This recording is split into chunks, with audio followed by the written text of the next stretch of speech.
Lord.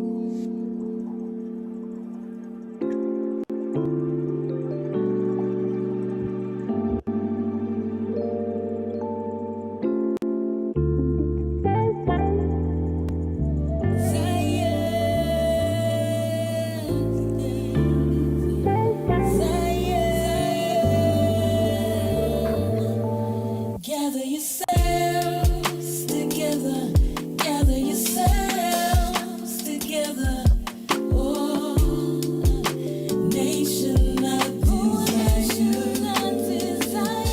gather yourselves together, gather yourselves together, oh, nation of desire. Waking up in Ashkelon, seen everything we lost. All he ever asked, keep these commandments, gave us lost. Waking up and witnessing how bad was the fall. The clouds touched the buildings, y'all, we done lost it all. His eyes upon his land from the beginning to the fall. Lights up in my eyes, I can't explain, I'm just at all. We seen his protection, bombs drop, stood tall. Psalm 91, he out the fence, he the wall. It's the time of compassion, the remnant is gathering. Self-examination, meeting with prayer and fasting. Jerusalem, a holy city surrounded by many mountains. A good land, valley, and hills and deep fountains. Y'all, we did you wrong, we wanna stay home. We devout your name, but you still waking up these bones. You the only one that get these hymns, get these songs. Gather together, he on the throne. Gather yourselves together, gather yourselves together, oh, nation of desire, gather yourselves together, gather yourselves together, oh, nation of desire. Before the decree, seek righteous, seek peace. Gotta stay humble, stay lowly, stay meek. The day of his anger approaching, we see. He want the remnant of Judah to see coast. We got the cheat code, don't need no peephole. He at the door, let him in, that's his people. The Lion of Judah gon' tear down their ego. She bout to fall, don't you end up where she go. Gather yourselves together, gather yourselves together, oh, nation of desire, gather yourselves together, gather yourselves together, oh, nation of desire.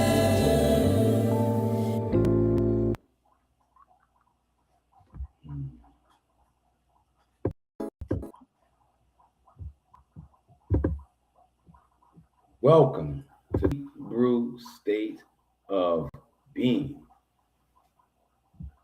I am your humble servant and host for this night. Shabbat Shalom, Shabbat Shalom, Shabbat Shalom. I am Kayel.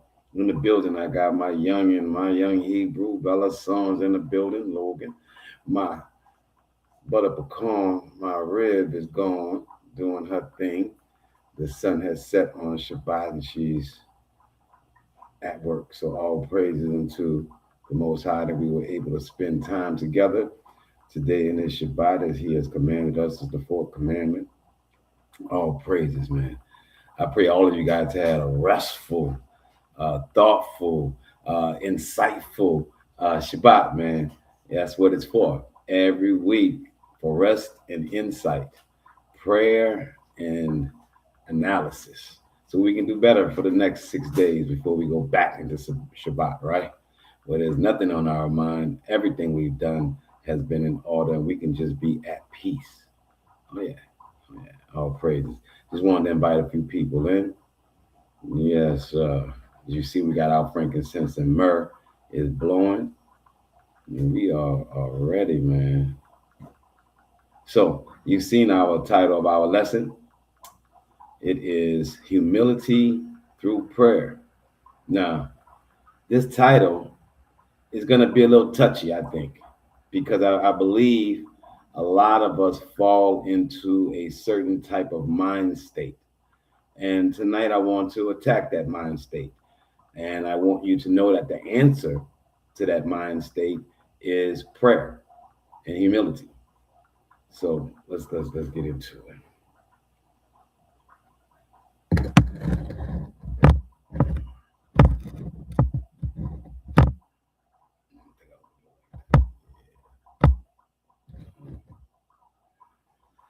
All right, all praises. So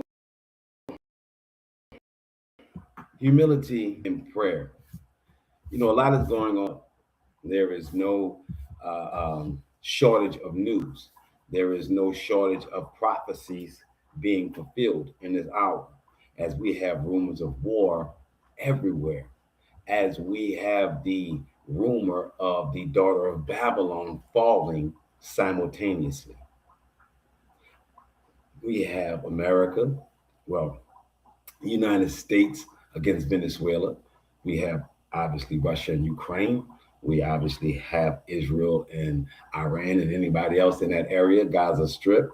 You now have Saudi Arabia and some UAE people out in Yemen are now fighting, people that want to, that say that they are sovereign into Yemen and that they should have their own state and not be a part of said Saudi Arabia and whatnot.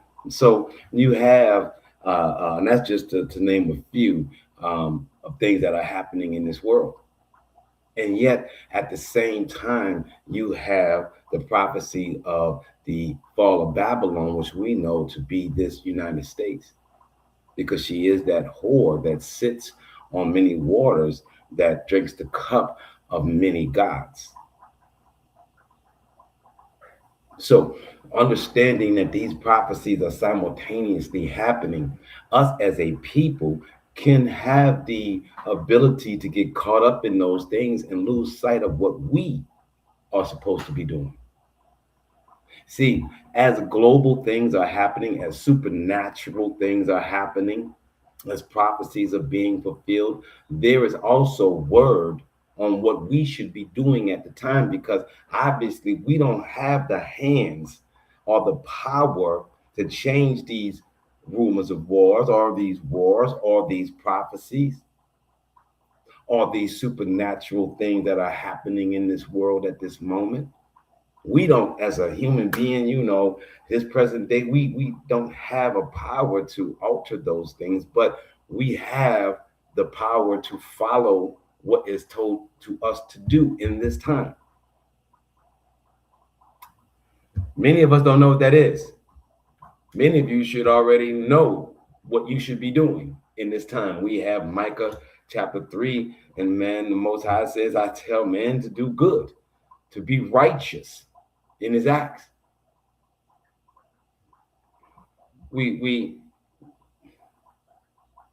There's a funny thing that is happening in the midst of all of this. I'm going to try and quantify the reason for this lesson. The social engineering that has happened to us since I was a child, I'm 53. It was happening before me. But in my time, we have been systematically shown images for us to not like ourselves. We have been stereotyped into being every ignorant, non-adjacent to intelligence, savage beast that can't gather without shooting each other. The blotch on this United States, the problem with crime, the problem with education, the problem with parents and families not being together. It was all focused on our actions, as if there was no outside factors whatsoever that contributed to our community being in such disarray. All my life, I've been told why Black people are in the position that they are in. All my life. From news stories to history books to school books to parents to priests and pastors, everybody understands that Black people have a problem. No one can seem to outline the cause of that problem. They only highlight the results of that problem. This week, there was something that was going through on TikTok of a little girl that was walking out in the snow with a jacket. Man brings her back to the guy. The guy brings her back to the mother, meaning the father. The gentleman that finds him brings the little girl to its father. The father is bringing the little girl to its mother house where she was supposed to be watching him or in her custody. And as he brings the little child into the house, he goes in and finds the young lady in the bedroom with another man. But that's not an issue for the guy because they're split. So he doesn't care that there's a gentleman in there. But the concern is that they're there with Mad Dog 2020 and something that looks like weed, but has more in it.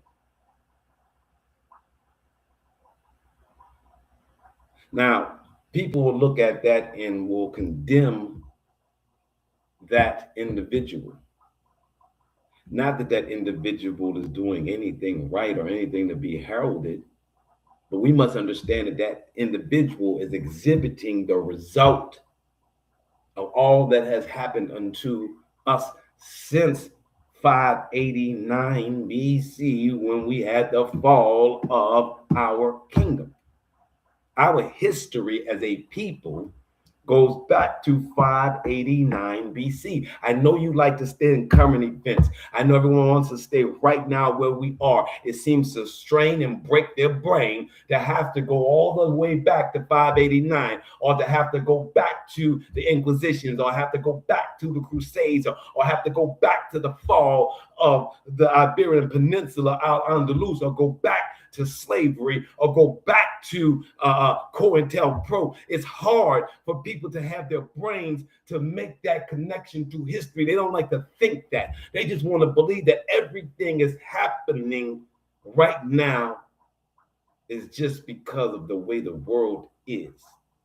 I see my brother Yuan's in the building.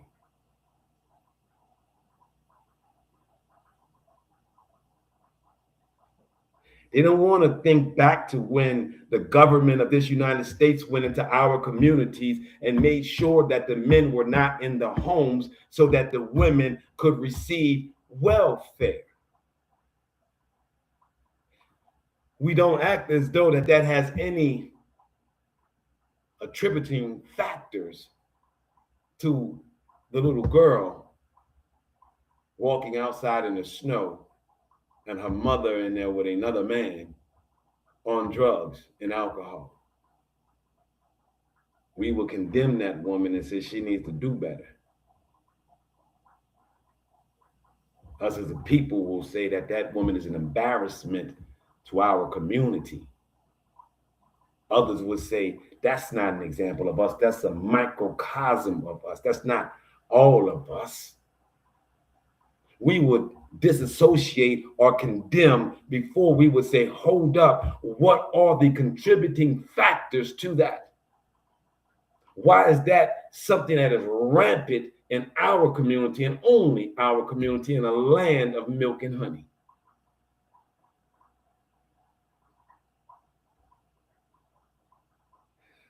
Humility in prayer is because of those entities, our people, that will look down on ourselves and not understand that we've been socially engineered to think that we are nothing.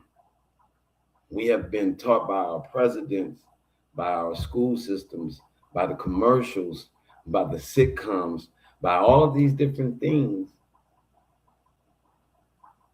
that we are not supposed to be there, that we are trying to get there, but we stop ourselves. That's the thing.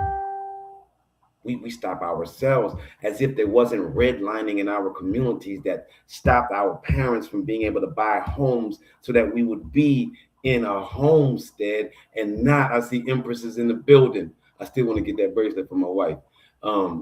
In the building, that they had the Homestead Act that didn't allow us to buy homes so that we would be in so-called projects, that we would always be forever renting. We act as though that didn't happen.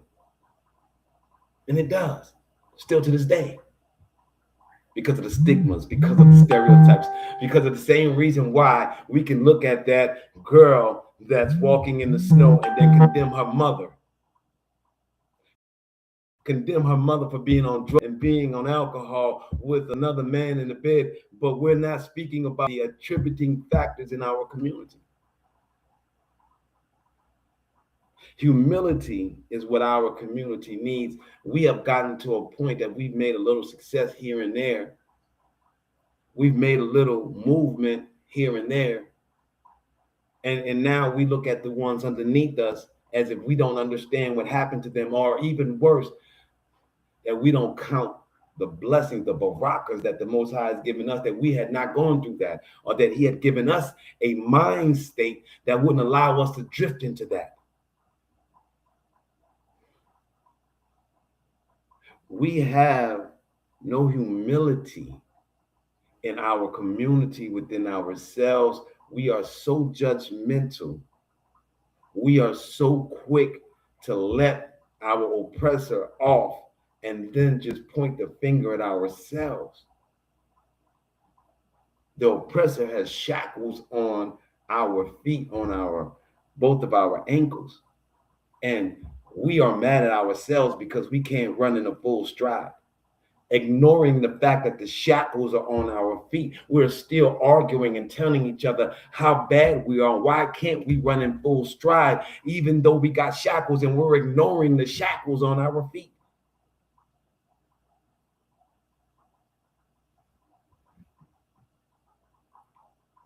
See, once we acknowledge the shackles on our feet, then we can help each other, and we can devise plans to overcome the shackles, as opposed to following the same cycle over and over again. Let's blow the shofar so we can get to the scripture, so I can prove out this humility and what the Most High says he can do for us. So when we see these people, we ought to pray for them. When we see these people that are lackluster, or can't get it right, or can't get their mind right, and they just are perpetuating the stereotypes that were placed on us that we will fall into, we have to have some humility and some grace and mercy, and be thankful that you're not that, and that you give this reason to others of why you're not that. Testimony. Let's go ahead and blow this shofar so we can get into these scriptures. And as always, when we blow the shofar, we are standing to the east. We stand to the east because that is where the sun comes out every day. That is where the windows of heavens are open for the sun to come out. So we want to send our prayers there. And what are we praying when we are when the shofar is blasting? We are praying that the words that we have come up with in the scriptures that my family have come up with, that they are the answer to whatever questions you've had this week. Whatever the Most High has put inside you this week, whenever, that these scriptures answer those questions, regardless of what we say, not our commentary, but the actual scriptures answer your questions. And when they do, and you acknowledge that, you pray the Most High levels you up right then and there, when it resonates with you, whether it be next week, right now, next year. So that's the prayer. All right. We pray that the Most High words resonate and answers your prayers. Stand to the east.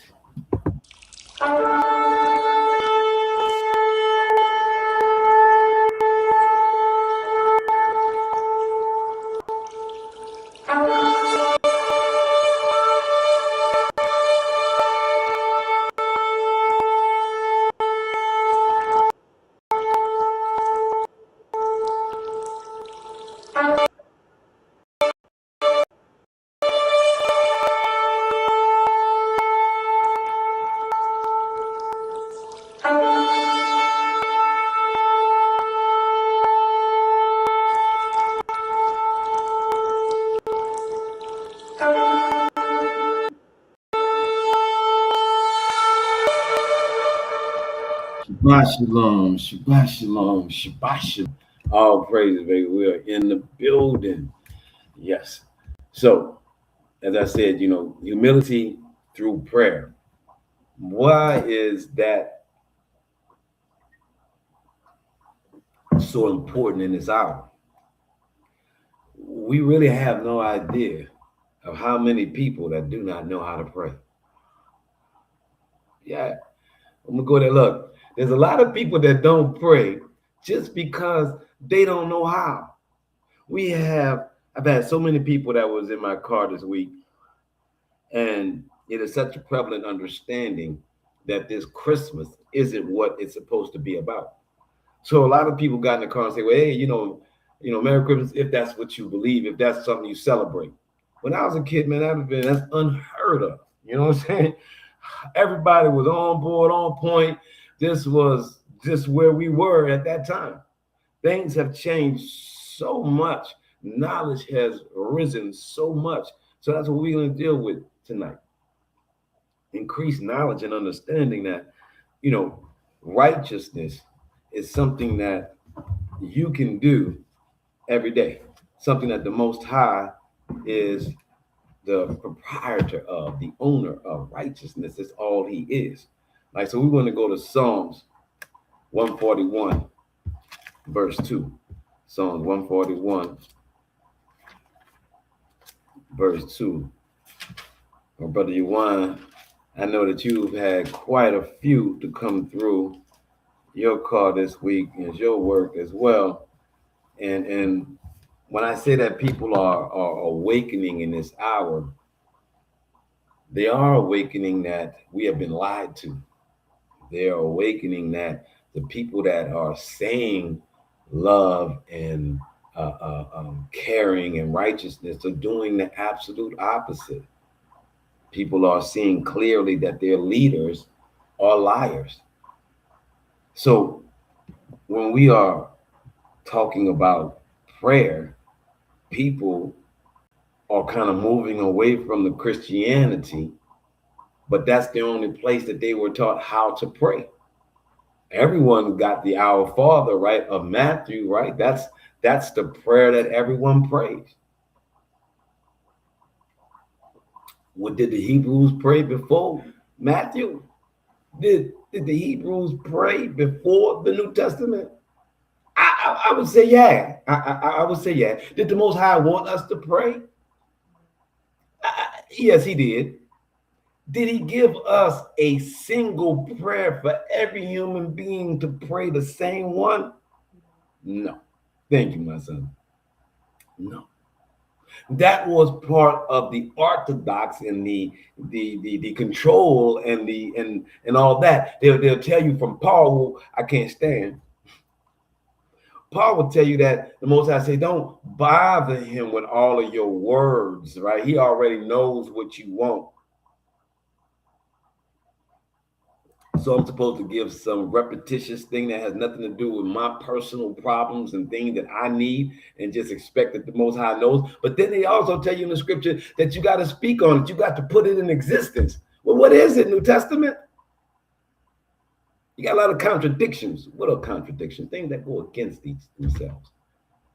So yes, the Hebrews prayed before there was the Our Father prayer. No, the Hebrews did not have a singular prayer that everybody prayed. Why? Let's go to Psalms 141, verse 2.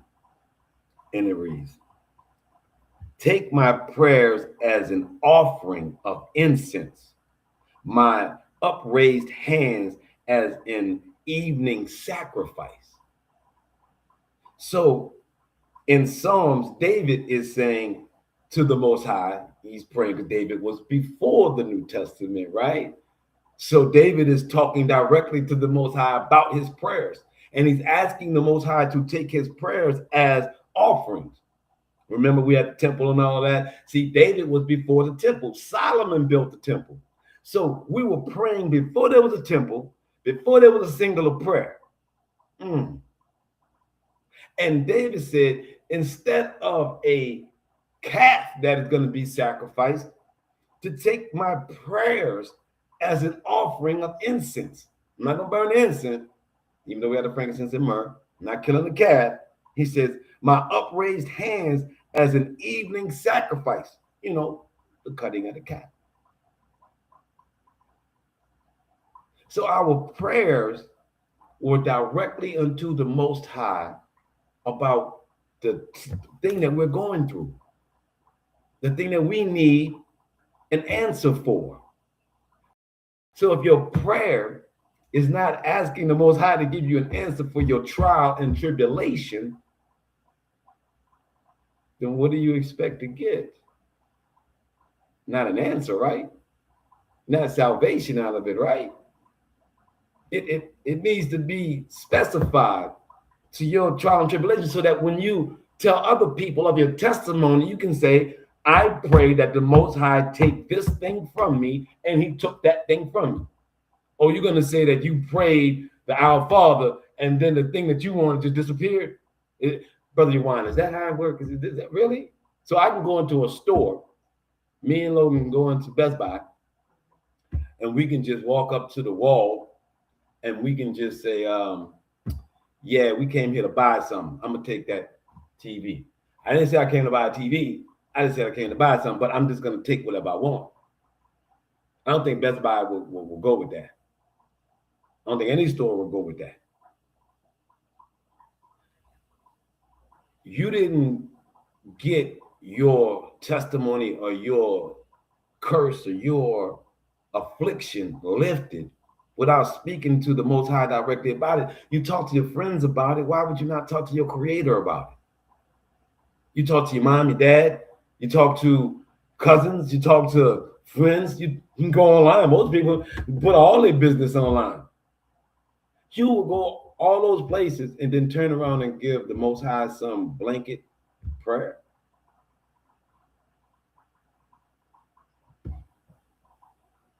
Verse 3, O Most High, set a guard over my mouth and watch at the door of my lips. Let my mind not turn to an evil thing, to practice deeds of wickedness with men who are evildoers. Let me not feast on their dainties. So this is David's prayer.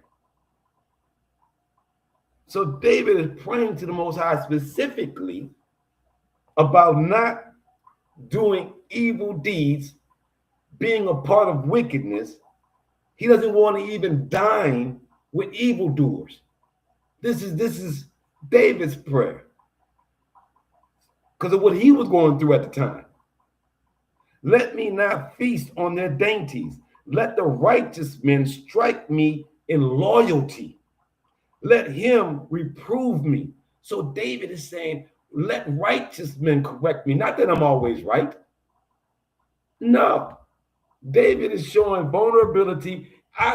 No man is always right. Come on, let's get this understanding. No woman is always right. No child is always right. No human being is always right. With that should come humility in the way you present things, in the way you argue your point, with the understanding that I may not be right. And it says, let him reprove me. Let my head not refuse such choice oils. So David is saying to be corrected is choice oils. That means no ego. That means that he thinks that when he gets corrected, that he is now being blessed, anointed with oils. But in this society, nobody can be wrong. Everything's about ego. Everything's about the facade. Everything's about the image.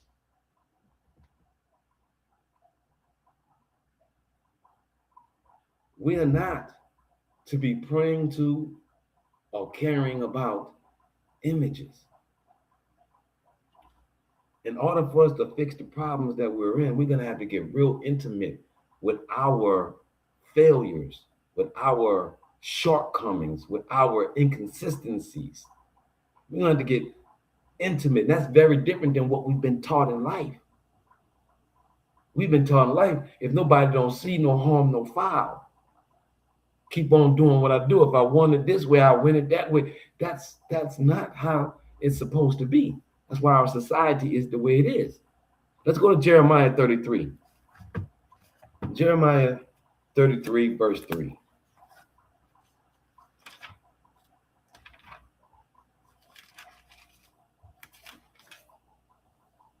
And it reads, call to me, and I will answer you, and I will tell you wondrous things, secrets you have not known.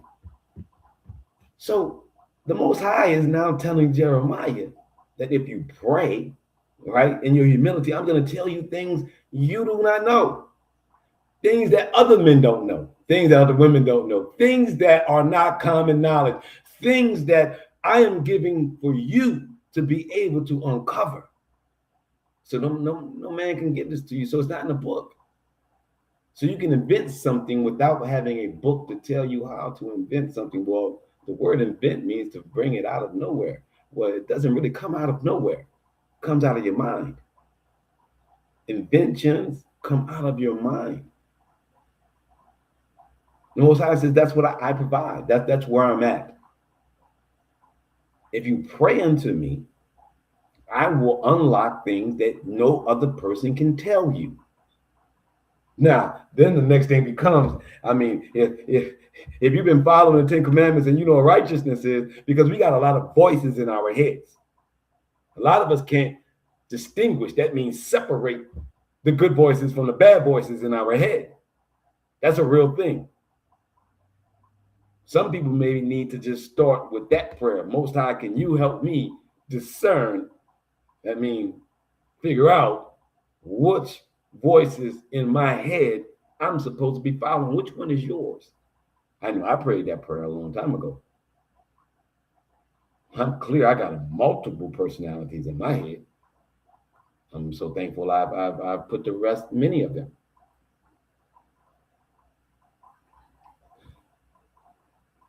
Jeremiah is being told by the Most High that I will tell you things, wondrous things, that nobody else knows. If you pray to me, if you call unto me. So you think Jeremiah gets that by praying the Our Father prayer? Or was that book, New Testament, for the Gentiles who had never prayed before, that don't know how to pray? Maybe that's who that was for in Matthew, for the Gentiles, as Paul clearly says that that's what he was doing, for the Gentiles. But the Torah, the Tanakh, were for the Hebrews, and Psalms and Jeremiah was clearly part of their culture, and they understood this.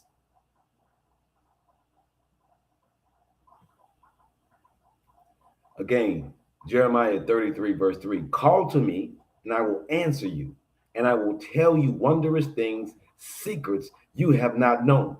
Verse 4, just going one extra. For thus says the Most High, Shadiah of Yasharallah, concerning the houses of this city and the palaces of the kings of Yehuda that were torn down for defense against the Sedgmons and against the sword, and were filled by those who went to fight the Chaldeans, with the corpse of the men whom I struck down in my anger and rage, hiding my face from this city because of their wickedness.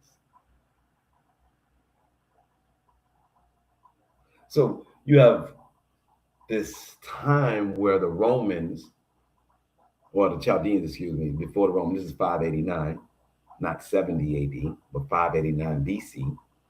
And the Most High is telling Jeremiah that the men that were supposed to be my priests, the men that were supposed to be the leading, they went against me. I struck them dead. And as I have the Chaldeans coming to overtake you, as I have prophesied that I would, that this is what they get for being wicked. So if the Most High from back in the day is clear on what he kills, men that are wicked, women that are wicked, children that are wicked, then it would mean we should be, no matter how fantabulous the wars in the world are, no matter how fantabulous this president is acting and the things that he's doing are that the thing that we should be focusing on is our humility through our prayer. Understanding that the Most High prophesied this fall of Babylon and that it would be a very hard time for Jacob. And if you are finding yourself in a good time, if you're finding yourself in that peace, if you're finding yourself being able to eat, if you're finding yourself with your mind intact and your spirit strong, you should be very thankful of the Most High. Because there is clearly written, not only wars will be happening, not only fall of Babylon will be falling, but that Jacob will be dying for its wickedness. And if you find yourself in this day, my man, my ladies, in a good place with the Most High, be thankful. When you see others that are befalling these things that are happening, put prayer in. Because it's a lot going on. It's not just Mad Dog 2020 and some drugs. You know, it's a lot more going on over there than just a man in the bed that's not the daddy. It's a lot more going on than just a little girl walking out there alone with her own jacket. It's a lot more going on. We should be mindful of these things as we see these things happening in the world. Let's go to Jeremiah 29, verse 12.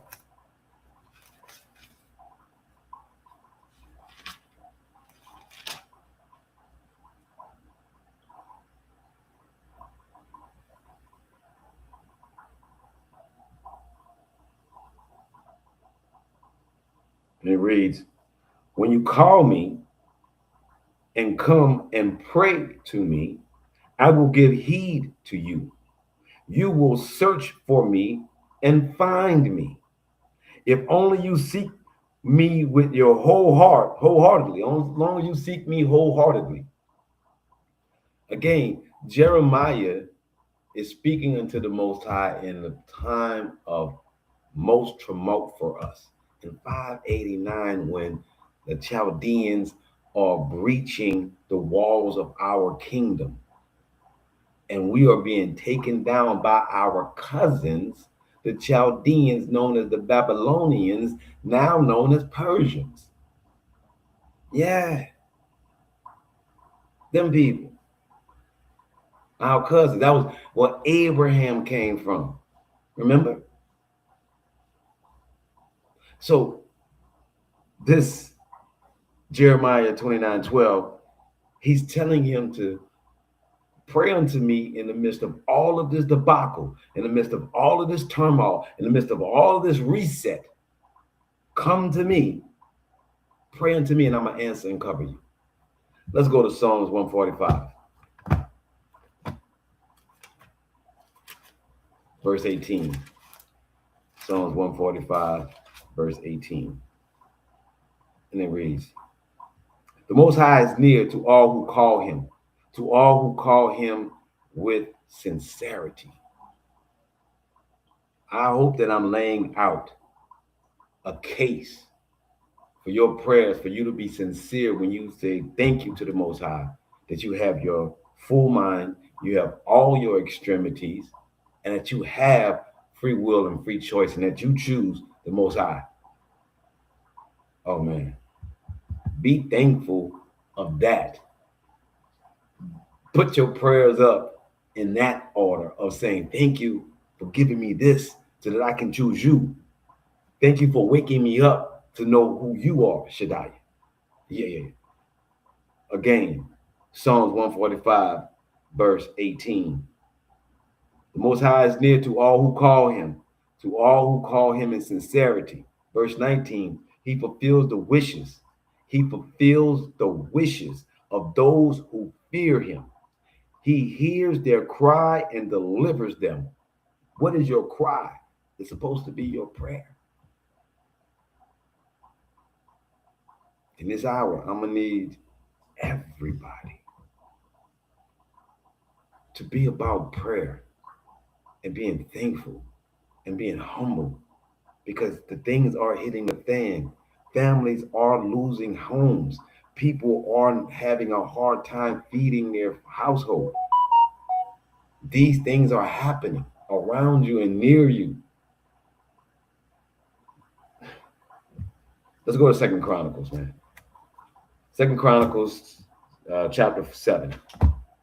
2 Chronicles chapter 7, verse 14.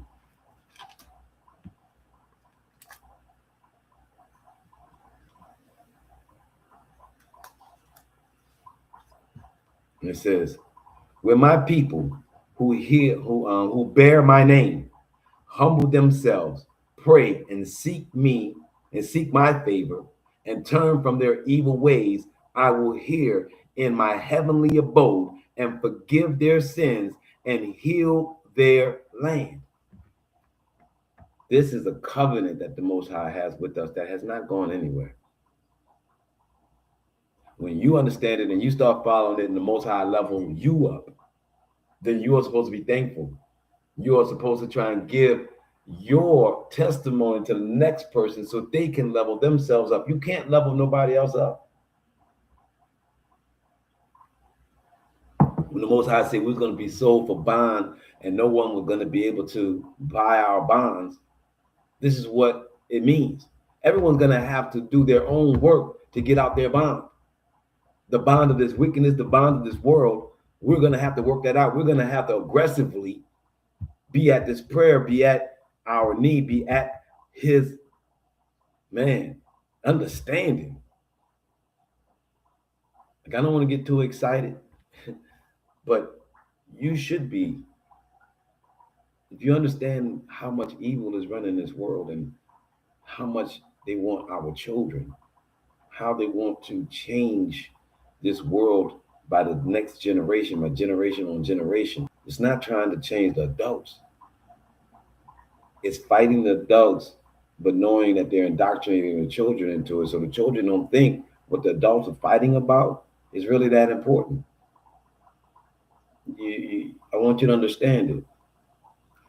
While they're in Congress and while they're in all these state places and on the news talking about these crazy things that Trump is doing and whatnot, they are systematically at the same time making these things okay with the kids to where they don't think it's worth fighting for. You have a lot of kids now that think that it's okay for white people to say nigga or call them a nigga, or they think it's entertainment. But at one time, people died for that. Some still do. I'm one of those, but I'm just saying that understand that we have a generation that thinks that that's something silly to be standing for or fighting for.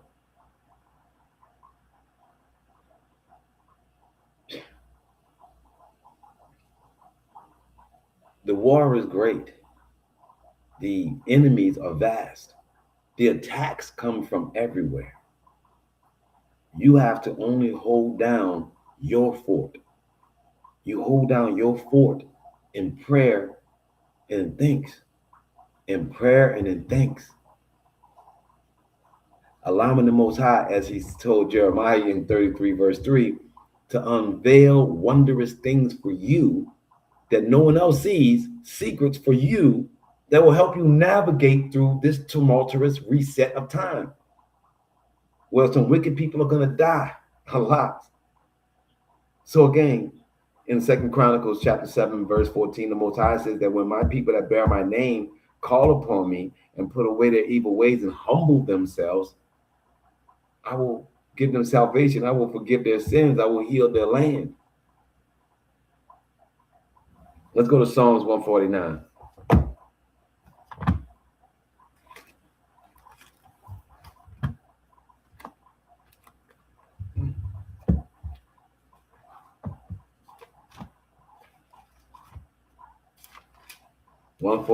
Verse 4, and it reads, for the Most High delights in his people. He adorns the lowly with victory. Adorns means to put on you, which is going to be one of our segues to what Logan and my wife did as their own studies today with wool and linen. Thought it was wonderful. I think this is the first time that they did a lesson and brought it to me. I love it. So it says, but in this 49, Verse 4 says, "For the Most High delights in his people. He adorns the lowly with victory." That he puts victory on us at the bottom. Unexpected. It says, "Let the faithful exult in glory. Let them shout for joy upon their couches with pecans, with pecans to the Most High in their throats, and two-edged swords in their hands, to impose retribution upon the nations, punishment upon the peoples." Who do you think this punishment is going to be upon?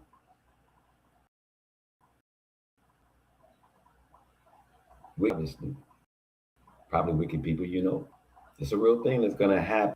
All right. Let's go to our last one that I have, and then we're going to go into the verses that my family came up with that ties into what we should adorn ourselves with, and understanding the humility of when we read things, we learn some things. All right. So Proverbs 3, verse 34. Proverbs 3, verse 34, and it reads, "As scoffers he scoffs, but to the lowly he shows grace." Again, we do not need to look down on our people. We need to pray for our people. Our prayer should not just be a blanket Our Father prayer when we have our people that are in these lowly situations of little girls walking in snow with a jacket on. We have drug infested in our community. We have evil ways in our community. We have boule, only sets of our community holding other parts of our community down. We have a black hand behind our oppressor's hand. We have a lot of things to deal with within ourselves, but what we cannot do is put ourselves down. We have to pray for our upliftment. We have to pray for our victory. We have to pray for anyone that sees this or sees such things to be appalled by it so much that they change their lives. When we change life after life, one by one, is what's needed. Because that's what the Most High is looking for. My sister and I was talking the other day, and she was, something that we all said, I used to say so much, and I told her I had to rethink it, was that the Most High is waiting on us. So many times in the scripture, the Most High is saying that the covenant is there, and that he has never broken the covenant, and all we have to do is come back, and that he will heal us, and that he would hold us and protect us. That's says it often. I read it tonight. But that doesn't necessarily mean that he's going to give us a kingdom. When the Most High says that he's going to give us a kingdom, he says he's going to be coming back. He says that he's going to kill all the wicked people, that he was not doing it for our sake, but for his name, this Torah, to be the truth. For the people that believe this to be the truth, he was going to come back and do as the prophecy says, because the people have gone so far left, they don't even believe their own Torah. They don't even believe that they went through it. They are so disconnected from this book and their history and their heritage. He said, no, I'm not going to do it for my people. I'm going to do it for my name's sake, for this book's sake. So I said, I'm rethinking that he's waiting on us. And to the point that I think we need to hurry up. Because as we see these prophecies happening, as we see these things going down, we need to truly get back into understanding how we're supposed to behave. So that whenever that happens in the twinkle of the night, that he destroys the daughter of Babylon and all of her lovers leave us, we are in line with the Most High. And whatever befalls this nation doesn't befall you as an individual or his nation that's following him. Let's go to Deuteronomy chapter 22. This is Logan and my wife's verse, right? So they went into the crossing of fabrics. I'm using this part of this lesson because I want y'all to understand how much everything matters. You may think that your prayers don't matter, but I'm going to show you that linen and wool matter. So if linen and wool matter, obviously your humility and your prayers to the Most High matter. So Deuteronomy 22, verse 11 and 12, right? And they were discussing why the Most High had an issue with these fabrics and what it says. And it reads verse 11 of Deuteronomy chapter 22. You shall not wear cloth combining wool and linen. You shall make tassels on the four corners of the garments with which you cover yourself. So that's why we wear fringes, right? And four corners, we don't do that as much. I don't do the four corner tassels. I just do the full linen, right? But you can do the Numbers 15, chapter 15, chapter 13 verses 15, I believe it is. Oh no, chapter 15 verse 13, where it reads, I'm gonna go to that now, right now. Numbers.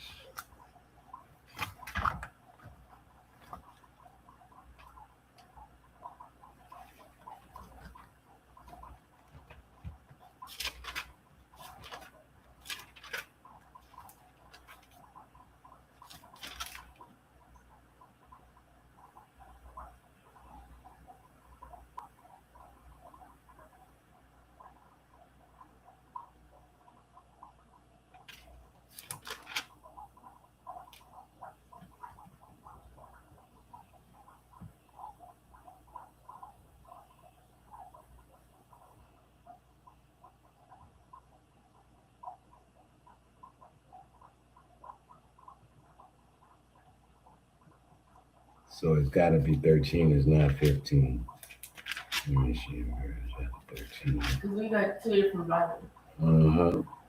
No, I was going to the verse where it tells us to wear fringes, Okay. and I cannot find it offhand. I thought it was either 13 or chapter 15, where it tells you to do it, but it's not in 13. And in 15, it's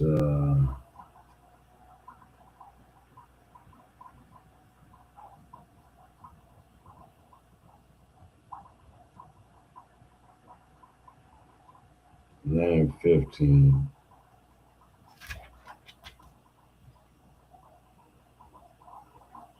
That's all the sacrifice there. Go ahead and Google that. Look up what chapter in Numbers speaks of fringes. So we're going to go back to Deuteronomy 22. So verse 11 and 12, while Logan is looking up fringes in Numbers. The garment for yourself, when it tells them to make the four corners, right? The garment which covers yourself. And it says, and then we're going to go to Leviticus 19. Because the Most High is saying, do not wear this linen and wool together. That seems so insignificant. Why would the Most High make that such a specification for us? 19. So Leviticus 19, chapter 19, verse 19, and it reads, you shall observe my laws. You shall not let your cattle mate with different kinds. You shall not sow your field with two kinds of seed. You shall not put on cloth from mixtures of two kinds of material. So again, the Most High is saying fringes, but when you say, brother, Numbers 15, 38. Thank you, brother. 38 and 41. Thank you, my brother. See, your wine was on it before you. See, Logan, you supposed to be quicker, man. I was about to say it. You was about to say it, or you held up because I was still talking? Yeah. He said he beat you, brother. You want? I don't know, bro. I don't know, bro. I did. So we go to Numbers 15, verse 38 and 41, and it reads, speak to the Israelite people and instruct them to make themselves fringes on the corners of their garments throughout the ages. Let them attach a cord of blue to the fringe at each corner, that they shall be your fringes. Look at it and recall all the commandments of the Most High and observe them, so that you do not follow your heart and eyes in your lustful urges.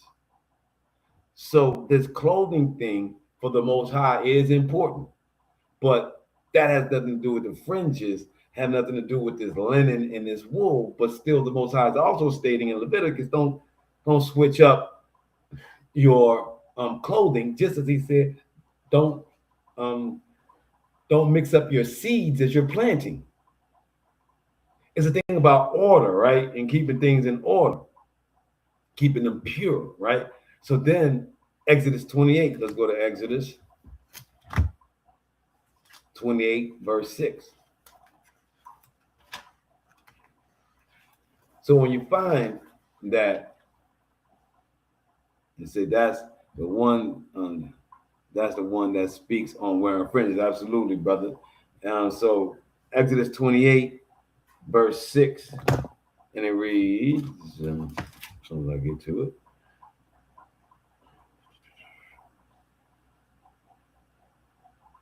Even here, this is the third time of the fringes. I'm going to go to verse 4 and then read into 6. It says, these are the vestments that are to make: a breastplate, an ephod, a robe, a fringed tunic, a headdress, and a sash.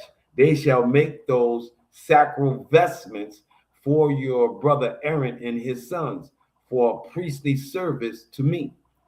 They therefore shall receive the gold, the blue, the purple, and the crimson yarns, and the fine linen. They shall make an ephod of gold, of blue, purple, and crimson yarn, and of fine twisted linen worked into the designs. It shall have 2 shoulder pieces attached.